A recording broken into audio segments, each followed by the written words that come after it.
امام جلال الدین سیوطی رحمۃ اللہ علیہ نے جہنم کا ایک حال لکھا ہے، بلکہ پلسرات کا ایک حال لکھا ہے۔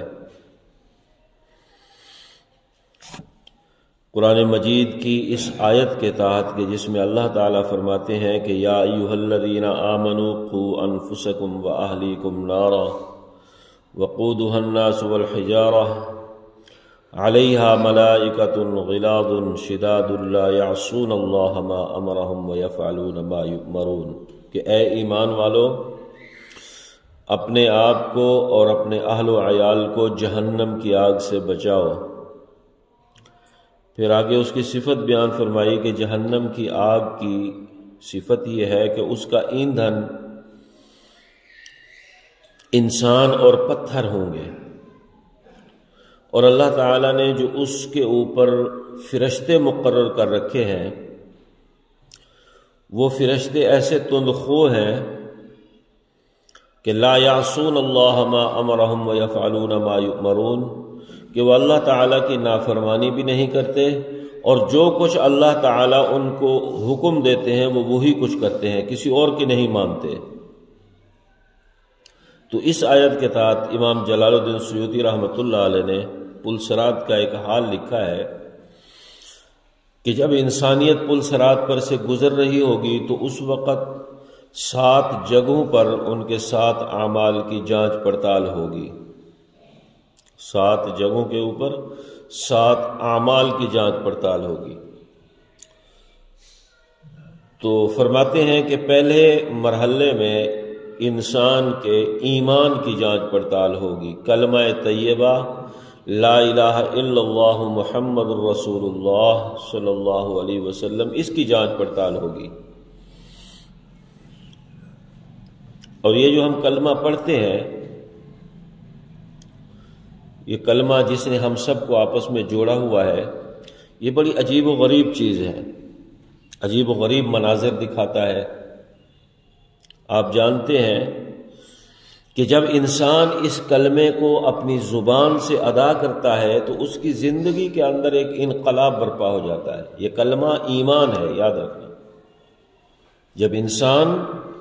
اس کلمہ کو پڑھتا ہے تو اس کی زندگی کے اندر ایک انقلاب برپا ہو جاتا ہے، کہ ایسا انقلاب کہ اس سے بڑا انقلاب اور کوئی ہو ہی نہیں سکتا۔ مثلا کہ ایک آدمی کلمہ پڑھنے سے پہلے کافر تھا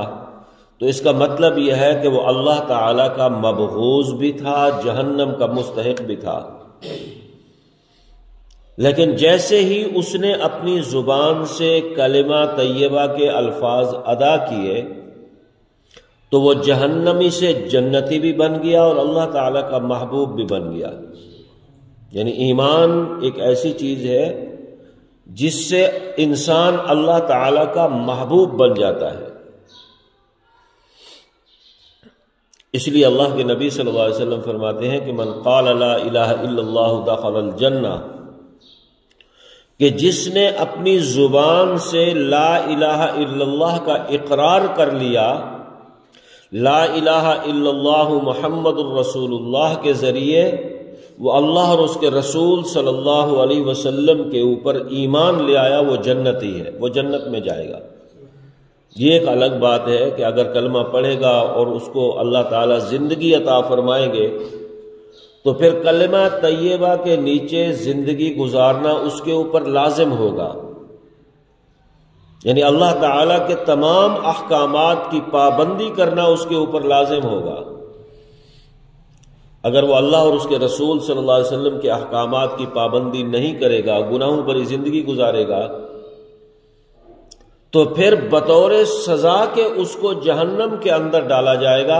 لیکن جب اس کی سزا پوری ہو جائے گی تو اس کو جہنم سے نکال کر جنت کے اندر بھیج دیا جائے گا، یعنی آخری انجام اس کا بھی جنت ہوگا۔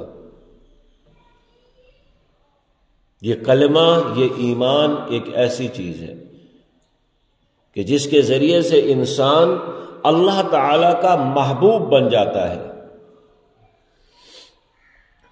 تو امام جلال الدین سیوطی رحمۃ اللہ علیہ فرماتے ہیں کہ کہ پہلے مرحلے کے اوپر، پل صراط کے پہلے مرحلے کے اوپر اسی ایمان کی، کلمہ طیبہ کی جانچ پڑتال ہوگی۔ اگر انسان کا ایمان کامل ہوا تو پھر اس کو آگے جانے دیا جائے گا۔ اگر انسان کا ایمان کامل نہ ہوا، ایمان کے اندر کوئی نقص ہوا، تو پھر پہلے مرحلے کے اوپر ہی اس کو جہنم کے اندر پھینک دیا جائے گا۔ اور دوسرے مرحلے پر فرماتے ہیں کہ نماز کی جانچ پڑتال ہوگی۔ امام جلال الدین سیوطی رحمۃ اللہ نے لکھا ہے کہ دوسرے مرحلے کے اوپر نماز کی جانچ، ایمان کے بعد نماز کی جانچ پڑتال ہوگی۔ کیوں؟ اس لیے کہ ایمان کے بعد تمام عبادات میں سب سے اہم ترین جو عبادت ہے شریعت کی نظر میں وہ نماز ہے۔ اس لیے اللہ کے نبی صلی اللہ علیہ وسلم نے فرمایا کہ جو نماز کو قائم کرنے والا ہے، جو انسان نماز کو قائم کرنے والا ہے، وہ دین اسلام کے ستون کو برقرار رکھنے والا ہے، یعنی پلر کو قائم کرنے والا ہے، اس کو بنانے والا ہے۔ اور جو نماز قائم کرنے والا نہیں ہے، نماز نہیں پڑھتا، اس کے بارے میں فرمایا وہ ایسا ہے جیسے دین اسلام کے ستون کو وہ گرا رہا ہے اپنے ہاتھوں سے۔ یعنی نماز کی اتنی بڑی اہمیت ہے۔ جتنی بھی عبادات ہیں، تمام عبادات میں اہم ترین عبادت نماز کی عبادت ہے۔ اور یہ ایک ایسی عبادت ہے کہ جو اللہ تعالیٰ نے معراج کے موقع پر اللہ کے نبی آپ صلی اللہ علیہ وسلم کو بطور تحفہ کے ادا کی۔ اور یہ تو ہم سنتے ہی رہتے ہیں کہ اللہ کے نبی صلی اللہ علیہ وسلم، اور یاد رکھیں یہاں پر آپ صلی اللہ علیہ وسلم کا جتنے بھی معجزات اللہ تعالیٰ نے آپ صلی اللہ علیہ وسلم کو عطا فرمائے تھے، معجزہ وہ چیز ہوتی ہے کہ جس کو دوسرا کرنے سے عاجز آ جائے، دوسرا اس کو انجام نہ دے سکے۔ یعنی اللہ کے نبی صلی اللہ علیہ وسلم نے چاند کی طرف انگلی اٹھائی تو چاند 2 ٹکڑے ہو گیا، اور ہمارے اندر اتنی طاقت نہیں ہے کہ ہم 1000 مرتبہ دن میں رات میں چاند کی طرف انگلی اٹھا لیں تو چاند میں 2 ٹکڑے نہیں ہونا۔ اور آج تک انسانیت میں آج تک کسی کو یہ معجزہ عطا نہیں ہوا اور قیامت تک نہیں ہوگا۔ تو جتنے بھی معجزات، اور یہ بھی یاد رکھیں کہ معجزہ جو ہوتا ہے وہ براہ راست اس نبی کے ہاتھ میں نہیں ہوتا، بلکہ اللہ تعالیٰ کی طرف سے عطا ہوتا ہے۔ تو جتنے بھی معجزات اللہ تعالیٰ نے آپ صلی اللہ علیہ وسلم کو عطا فرمائے ہیں، ہر معجزہ عظیم معجزہ ہے، لیکن 2 معجزات ایسے ہیں جو عظیم تر ہیں۔ ایک معجزہ قرآن کا معجزہ ہے، ایک معجزہ قرآن کا معجزہ ہے۔ قرآن ایک ایسا معجزہ ہے جو قیامت تک، قیامت کے بعد جنت میں بھی رہے گا۔ اور یہ ایک ایسی کتاب ہے، ایک ایسا کلام ہے کہ دنیا زور لگا لگا کر تھک گئی تو اس کی ایک سورت کے برابر بھی ان کو الفاظ نہیں ملے کہ وہ ایک سورت کے برابر کوئی کلام کو جوڑ کر اختیار کر لے، اس کو منظر عام پہ لے آئے۔ یعنی ایسا معجزہ ہے، دنیا عاجز ہے۔ تو ہمیں تو مفت میں ملا ہوا ہے نا، اس لیے قدر نہیں ہے، دنیا عاجز ہے۔ ایک معجزہ قرآن کا معجزہ ہے،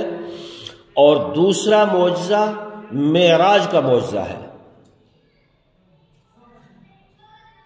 یہ 2 معجزات عظیم تر معجزات ہیں۔ اور یہ نماز جو ہے، یہ اللہ تعالیٰ نے آپ صلی اللہ علیہ وسلم کو معراج کے موقع پر بطور تحفہ کے عطا فرمائی تھی۔ اور یہ بھی ہم سنتے رہتے ہیں کہ جب آپ صلی اللہ علیہ وسلم تشریف لے گئے تو اللہ تعالیٰ نے 50 نمازیں عطا فرمائی۔ پھر آپ صلی اللہ علیہ وسلم واپس تشریف لائے تو موسیٰ علیہ السلام سے ملاقات ہوئی، انہوں نے کہا کہ یہ بہت زیادہ ہیں، آپ واپس جائیں۔ پھر آپ صلی اللہ علیہ وسلم واپس گئے تو اسی طرح 5 کم ہو گئی، پھر واپس گئے، پھر واپس گئے، اسی طرح کرتے کرتے 5 رہ گئی۔ تو موسیٰ علیہ السلام نے عرض کیا کہ آپ واپس تشریف لے جائیں، یہ 5 بھی معاف کرا دیں۔ آپ صلی اللہ علیہ وسلم نے فرمایا کہ اب مجھے حیا آتی ہے، مجھے شرم آتی ہے۔ لیکن اللہ تعالی نے کیا فرمایا کہ اپنی امت کو کہہ دینا کہ میں نے نمازیں تو 50 عطا کی تھی،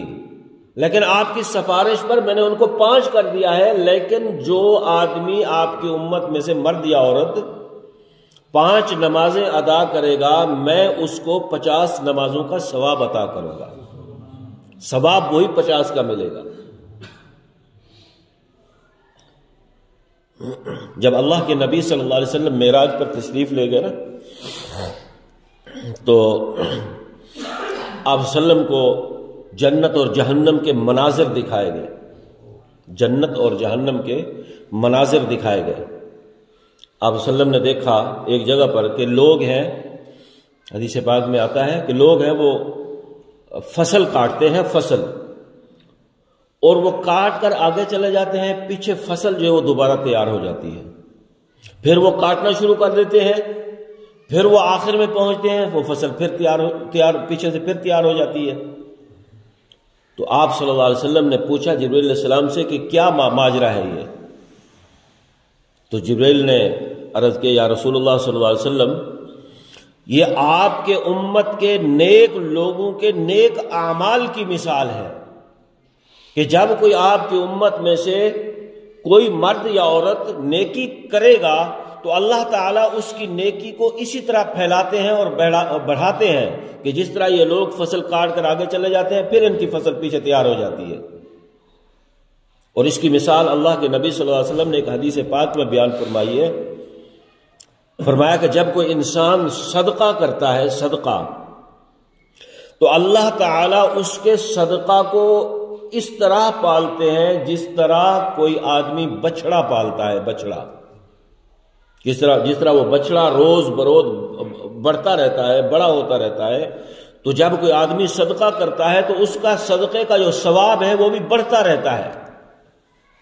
بڑھتا رہتا ہے، یہاں تک کہ وہ ایک بڑے پہاڑ کی شکل اختیار کر لیتا ہے، اور وہ انسان نیک اعمال کرنے والا، یہ صدقہ کی تو آپ صلی اللہ علیہ وسلم نے مثال دی ہے نا، کوئی بھی نیک عمل ہو، تو جب نیک عمل کرنے والا کوئی انسان کل جب اللہ تعالیٰ کے سامنے پیش ہوگا تو اس کو پہاڑوں کے برابر اجر و ثواب دیا جائے گا۔ تو وہ پوچھے گا یا اللہ یہ کیا ماجرا ہے؟ تو اللہ تعالیٰ فرمائیں گے فلاں عمل تو نے دنیا کے اندر کیا تھا اور ہم نے اس کو بڑھانا شروع کر دیا تھا، تو یہ اسی کا اجر و ثواب ہے۔ تو جب اللہ کے نبی صلی اللہ علیہ وسلم نے یہ منظر دیکھا نا، وہ فصل کاٹتے ہیں، پیچھے سے پھر تیار ہو جاتی ہے، تو سوال و جواب بھی ہو گئے جبرائیل علیہ السلام سے۔ تو آپ صلی اللہ علیہ وسلم آگے چلے تو سنا کہ آپ صلی اللہ علیہ وسلم نے سنا کہ قدموں کی چاپ کی آواز آپ صلی اللہ علیہ وسلم کے کانوں میں آ رہی تھی۔ تو آپ صلی اللہ علیہ وسلم نے جبرائیل علیہ السلام سے پوچھا کہ یہ آواز کیسی ہے؟ ہمارے ساتھ تو اور کوئی نہیں چل رہا، یہ آواز کیسی ہے؟ تو جبرائیل علیہ السلام نے عرض کیا کہ یا رسول اللہ صلی اللہ علیہ وسلم، یہ آپ کے غلام بلال کے قدموں کی آواز ہے جو مکہ کی گلیوں میں چل رہا ہے، جو مکہ کی گلیوں میں چل رہا ہے۔ یعنی حضرت بلال رضی اللہ تعالی عنہ اللہ تعالیٰ کو اتنے مقبول و محبوب تھے، اور آپ صلی اللہ علیہ وسلم کو بھی اتنے مقبول و محبوب تھے کہ وہ چلتے مکہ کی گلیوں میں تھے، لیکن ان کے قدموں کی جو آواز تھی وہ عرش بری تک جاتی تھی،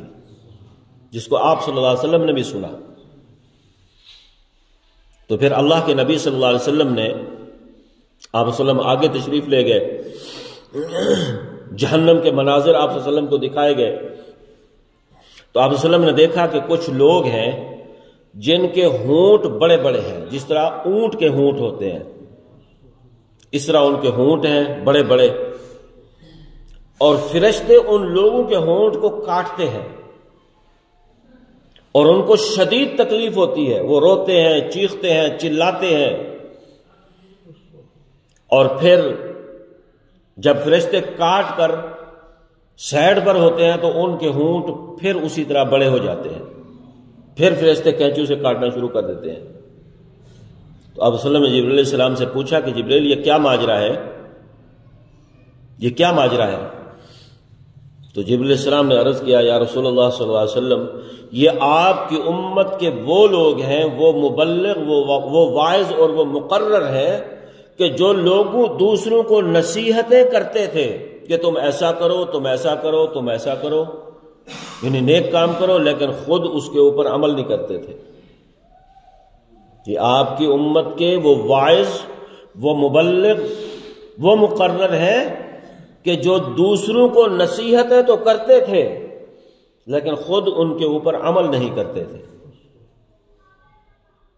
اب مجھے سوچنا چاہیے، اگر میں عالم ہوں، منبر رسول پر بیٹھ کر یہ بات کر رہا ہوں تو مجھے عمل پیرا ہونا چاہیے۔ اگر کوئی مبلغ ہے، تبلیغی ہے، تبلیغ میں وقت لگا رہا ہے اور دوسروں کو وہ نیکی کی نصیحت کر رہا ہے تو اس کے اوپر بھی لازم ہے کہ جس طرح وہ دوسروں کو نصیحت کر رہا ہے اسی طرح وہ خود بھی عمل پیرا ہو۔ اگر وہ خود بھی عمل پیرا نہیں ہوگا تو پھر حشر یہی ہوگا کہ فرشتے اس کے ہونٹ کو کینچیوں سے کاٹنا شروع کر دیں گے۔ پھر آپ صلی اللہ علیہ وسلم آگے تشریف لے گئے، دیکھا کہ کچھ لوگ ایسے ہیں جن کے گلے دبائے جا رہے ہیں، فرشتے ان کے گلے دباتے ہیں اور ان کو شدید تکلیف ہوتی ہے، بہت زیادہ تکلیف ہوتی ہے، چیختے ہیں، وہ چلاتے ہیں اور منتیں کرتے ہیں، فریادیں کرتے ہیں کہ ہمیں چھوڑ دو، لیکن فرشتے ان کے گلے دباتے ہیں۔ جب وہ مرنے کے بالکل قریب ہو جاتے ہیں تو پھر ان کو چھوڑ دیا جاتا ہے۔ پھر جیسے ہی ان کی سانس بحال ہوتی ہے تو پھر دوبارہ فرشتے ان کے گلے دبانا شروع کر دیتے ہیں۔ تو آپ صلی اللہ علیہ وسلم نے پوچھا کہ جبرائیل یہ کیا بات ہے، یہ کون لوگ ہیں؟ تو آپ صلی اللہ علیہ وسلم نے فرمایا کہ یہ آپ کی امت کے فتنہ پرور لوگ ہیں، فتنہ پرور، کہ جو لگائی بجھائی کا کام کرتے تھے، ادھر کی سونی ادھر لگا دی، ادھر کی سونی ادھر لگا دی، آپس میں لڑائیاں کراتے تھے، یہ وہ لوگ ہیں اور ان کو اسی طرح عذاب دیا جاتا رہے گا۔ پھر آپ صلی اللہ علیہ وسلم نے دیکھا، اب آگے چلے تو دیکھا کہ کچھ لوگ ایسے ہیں کہ جن کا دھڑ تو انسانوں جیسا ہے لیکن ان کا چہرہ جو ہے وہ سور جیسا ہے۔ جن کا دھڑ انسانوں جیسا ہے لیکن ان کا جو چہرہ ہے وہ سور جیسا ہے، سور جیسا۔ تو آپ صلی اللہ علیہ وسلم نے جبرائیل علیہ السلام سے پوچھا کہ جبرائیل یہ کون لوگ ہیں؟ تو جبرائیل علیہ السلام نے عرض کیا یا رسول اللہ صلی اللہ علیہ وسلم، یہ آپ کی امت کے وہ لوگ ہیں جو جھوٹی گواہیاں دیا کرتے تھے۔ یہ آپ کی امت کے وہ لوگ ہیں وہ جو جھوٹی گواہیاں دیا کرتے تھے، اور یاد رکھیں کہ جھوٹی گواہی شرک کے برابر گناہ ہے، شرک کے برابر۔ جس طرح مشرک کی مغفرت نہیں ہے اسی طرح جھوٹی گواہی دینے والے کی بھی مغفرت نہیں ہے۔ جھوٹی گواہی کو معمولی نہ سمجھا جائے اور ہم جھوٹا قرآن اٹھا لیتے ہیں یا کسی کی دیکھا دیکھی یا کسی کے دباؤ کے اوپر یا منہ رکھتے ہوئے ہم عدالتوں میں چلے جاتے ہیں، جا کر جھوٹی گواہیاں دے دیتے ہیں۔ یہ دو باتیں یاد رکھیں کہ ایک تو عذاب ہوگا کہ اس انسان کا جو دھڑ ہوگا وہ انسانوں جیسا ہوگا لیکن اس کا جو چہرہ ہوگا وہ سور جیسا ہوگا، اس کا منہ سور کے منہ جیسا ہوگا۔ اور دوسرا یہ عذاب ہے اس کا یہ، اور دوسرا جو جھوٹی گواہی ہے یہ شرک کے برابر گناہ ہے، شرک کے برابر۔ اس لیے ہمیں بچنا چاہیے جھوٹی گواہی دینے سے۔ یہ ہمارے معاشرے کے اندر تو عام چل رہی ہے جھوٹی گواہی دینا، لوگ اس کو کچھ سمجھتے ہی نہیں ہیں، جبکہ بہت بڑا گناہ ہے، یعنی بہت بڑے گناہ سے مراد شرک کے برابر گناہ ہے۔ اور اس کائنات کے اندر یاد رکھیں، اس کائنات کے اندر تمام گناہوں میں سب سے جو بڑا گناہ ہے، سب سے بڑا گناہ جس کو گناہ عظیم کہا گیا ہے وہ شرک ہے، اور اللہ کے نبی صلی اللہ علیہ وسلم نے جھوٹی گواہی کو شرک کے برابر گناہ قرار دیا ہے۔ تو اس سے ہمیں بچنا چاہیے جھوٹی گواہی دینے سے۔ اور پھر اسی طرح جب اللہ کے نبی صلی اللہ علیہ وسلم کچھ آگے چلے تو دیکھا کہ کچھ عورتیں کہ جو کتوں کی طرح آوازیں نکال رہی ہے، کتوں کی طرح، یعنی جس طرح کتا بھونکتا ہے نا تو اسی طرح وہ بھونک رہی ہیں۔ تو اللہ کے نبی صلی اللہ علیہ وسلم نے جبریل علیہ السلام سے پوچھا، جبریل یہ عورتیں کون ہیں اور ان کو یہ عذاب کیوں دیا جا رہا ہے کہ جو کتوں کی طرح بھونک رہی ہیں؟ تو جبریل علیہ السلام نے عرض کیا، یا رسول اللہ صلی اللہ علیہ وسلم، یہ آپ کی امت کی وہ عورتیں ہیں جو اپنے خامد کی عزت نہیں کیا کرتی تھی۔ اگر خامد کو پیار محبت میں بات کہتا تو آگے لٹھ مارنے کے انداز میں وہ جواب دیا کرتی تھی۔ اب ان کو یہ اسی طرح عذاب دیا جاتا رہے گا۔ اور پھر اب اللہ کے نبی صلی اللہ علیہ وسلم آگے چلے تو دیکھا کہ کچھ لوگ ہیں جن کے قد بالکل چھوٹے چھوٹے قد ہیں، اور ان کے اوپر پہاڑ کو رکھا جاتا ہے، پہاڑ کو، اور وہ چیختے ہیں، چلاتے ہیں اس کی تکلیف سے، بہت زیادہ ان کو تکلیف ہوتی ہے اور وہ شدت کے ساتھ چیختے ہیں، چلاتے ہیں، اور اس پہاڑ کے نیچے وہ دب کر بالکل ختم ہو جاتے ہیں، ریزہ ریزہ ہو جاتے ہیں، اور اس پہاڑ کو ہٹایا جاتا ہے اور پھر ان کے جسم صحیح سلامت ہو جاتے ہیں، اور پھر ان کے اوپر پہاڑ کو رکھا جاتا ہے، پھر وہ چیختے ہیں، چلاتے ہیں، اور اسی طرح یہ منظر چل رہا ہے۔ تو آپ صلی اللہ علیہ وسلم نے پوچھا جبریل علیہ السلام سے، جبریل یہ کون لوگ ہیں؟ تو آپ جبریل علیہ السلام نے عرض کیا، یا رسول اللہ صلی اللہ علیہ وسلم، یہ آپ کی امت کے متکبر لوگ ہیں، یہ آپ کی امت کے متکبر لوگ ہیں۔ اور یہ یہاں پر یہ بات بھی یاد رکھیں، جس طرح جھوٹی گواہی میں نے عرض کیا ہے شرک کے برابر گناہ ہے، اسی طرح تکبر کو بھی شرک کہا گیا ہے، ٹھیک ہے نا جی؟ تکبر بھی کوئی چھوٹا موٹا گناہ نہیں ہے۔ اور ان لوگوں کے قد کیوں چھوٹے ہوں گے؟ اس لیے کہ دنیا کے اندر وہ اپنے آپ کو بڑا سمجھتے تھے، اس لیے آخرت میں ان کے قد چھوٹے کر دیے جائیں گے اور ان کو پہاڑ کے نیچے دبا کر ان کو عذاب دیا جائے گا۔ یہ ان کا عذاب ہوگا، یہ ان کی سزا ہوگی۔ تو بہرحال پھر اللہ کے نبی صلی اللہ علیہ وسلم آگے بڑھے، دیکھا کہ کچھ لوگ ایسے ہیں کہ جن کے سر کے اوپر بڑے بڑے گٹھڑ رکھے جاتے ہیں، اور جب رکھے جاتے ہیں تو ان کی گردن جو ہے وہ ٹوٹ جاتی ہے، جس کی تکلیف کی شدت کی وجہ سے وہ چیختے ہیں، چلاتے ہیں، بلبلاتے ہیں اور منت کرتے ہیں کہ ہمیں یہ عذاب نہ دیا جائے، لیکن فرشتے پھر اٹھا کر گٹھڑ ان کے سر کے اوپر رکھ دیتے ہیں، اور اسی طرح یہ منظر چل رہا ہے۔ تو اللہ کے نبی صلی اللہ علیہ وسلم جبریل علیہ السلام سے پوچھا کہ یہ کون لوگ ہیں جن کو یہ عذاب دیا جا رہا ہے؟ تو جبریل علیہ السلام نے عرض کیا، یا رسول اللہ صلی اللہ علیہ وسلم، یہ وہ لوگ ہیں جن کو دنیا کے اندر امانت دی جاتی تھی اور وہ امانت میں خیانت کیا کرتے تھے۔ اور یہ بات میں پہلے بھی عرض کر چکا ہوں کہ امانت کا جو مفہوم ہے وہ بہت وسیع ہے، بہت وسیع ہے، کہ اگر کوئی آدمی میرے پاس پیسہ رکھتا ہے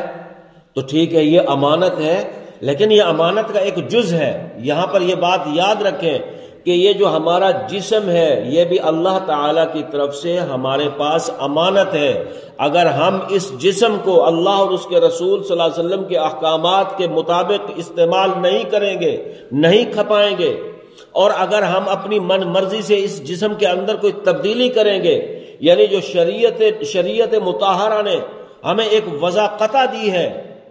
اس وضاقطہ کو نہیں اپنائیں گے، تو یاد رکھیں کہ یہ بھی امانت میں خیانت ہے، اور امانت میں خیانت کرنے والے کا جو عذاب ہے وہ آپ سن چکے ہیں کہ ان کے سروں کے اوپر بڑے بڑے گٹھڑ رکھے جائیں گے، ان کی گردن ٹوٹ جائے گی، پھر ٹھیک ہو جائے گی، پھر فرشتے گٹھڑ اٹھا کر اس کے سر کے اوپر رکھ دیں گے۔ یہ عذاب ہوگا امانت میں خیانت کرنے والے کا۔ اور پھر اسی طرح آپ صلی اللہ علیہ وسلم آگے بڑھے، دیکھا کہ کچھ لوگ ایسے ہیں جن میں مرد بھی ہیں، عورتیں بھی ہیں، تو ان کے ماتھے کے اوپر، منہ کے ماتھے کے اوپر شرمگاہیں ہیں۔ جس طرح انسان کی شرمگاہ نیچے ہوتی ہے، لیکن ان کے ماتھے کے اوپر شرمگاہیں ہیں، اور وہاں سے گند نکل رہا ہے پیپ نما، اور وہ سیدھا ان کے منہ کے اندر آتا ہے، بدبودار، اور جس کو وہ پینے پر مجبور ہے، اس کو پیتے ہیں وہ۔ تو آپ صلی اللہ علیہ وسلم نے جبرائیل علیہ السلام سے پوچھا کہ یہ کون لوگ ہیں؟ تو جبرائیل علیہ السلام نے عرض کیا یا رسول اللہ، یہ آپ کی امت کے زناکار مرد اور عورتیں ہیں جو دنیا کے اندر زناکاری کیا کرتے تھے، تو یہ زناکار کا یہ عذاب ہوگا۔ پھر اسی طرح جب آگے بڑھے تو آپ صلی اللہ علیہ وسلم نے دیکھا کہ کچھ لوگ ہیں جن کے ماتھے کے اوپر، منہ کے اوپر پتھر مارا جاتا ہے، پتھر مارا جاتا ہے، اور ان کا وہ جو چہرہ ہے وہ بالکل مسخ ہو جاتا ہے، دیکھنے کے قابل نہیں رہتا، اور ان کو اتنی شدید تکلیف ہوتی ہے، اتنی جس کی کوئی حد نہیں، اور وہ چیختے ہیں، چلاتے ہیں، اور پھر تھوڑی ہی دیر کے بعد ان کا چہرہ صحیح سلامت ہو جاتا ہے، پھر فرشتے پتھر اٹھاتے ہیں اور ان کے منہ کے اوپر پھر پتھر مارتے ہیں، اور پھر ان کا جو منہ ہے وہ بالکل ختم ہو جاتا ہے، پھر وہ چیختے ہیں، چلاتے ہیں۔ اسی طرح یہ منظر چل رہا ہے۔ تو پھر اللہ کے نبی صلی اللہ علیہ وسلم جبرائیل علیہ السلام سے پوچھا کہ جبرائیل یہ کون لوگ ہیں؟ تو جبرائیل علیہ السلام نے عرض کیا یا رسول اللہ صلی اللہ علیہ وسلم، یہ آپ کی امت کے بے نمازی لوگ ہیں، یہ آپ کی امت کے یہ وہ مرد اور عورتیں ہیں جو دنیا کے اندر نماز نہیں پڑھا کرتے تھے، تو یہ بے نمازی کی سزا ہے، تو یہ بے نمازی کی سزا ہے، اور نماز نہ پڑھنا یہ بہت بڑا گناہ ہے، بہت بڑا گناہ ہے۔ جیسے میں نے عرض کیا کہ تمام عبادات میں اہم ترین جو عبادت ہے، جس کا سب سے پہلے حساب ہوگا، جس کا سب سے پہلے حساب ہوگا، وہ نماز ہے۔ اس لیے امام جلال الدین سیوطی رحمۃ اللہ علیہ فرماتے ہیں کہ پہلے مرحلے پر، پل صراط کے پہلے مرحلے کے اوپر اس کی ایمان کی جانچ پڑتال ہوگی، کلمہ طیبہ کی جانچ پڑتال ہوگی، اور دوسرے مرحلے کے اوپر نماز کی جانچ پڑتال ہوگی، کہ اگر جس کی نماز پوری نکل آئے گی تو اس کو آگے جانے دیا جائے گا، اور جس کی نماز پوری نہیں نکلے گی، یا نماز میں کوئی نماز نہیں پڑھتا ہوگا، یا نماز صحیح نہیں پڑھتا ہوگا، یہ صحیح پڑھنا بھی الگ ایک چیز ہے، یا تو نماز نہیں پڑھتا ہوگا یا صحیح نہیں پڑھتا ہوگا، تو پھر دوسرے مرحلے پر ہی اس کو جہنم کے اندر گرا دیا جائے گا۔ اللہ تعالی ہم سب کی حفاظت فرمائے اور ہم سب کو نماز باجماعت ادا کرنے کی توفیق عطا فرمائے۔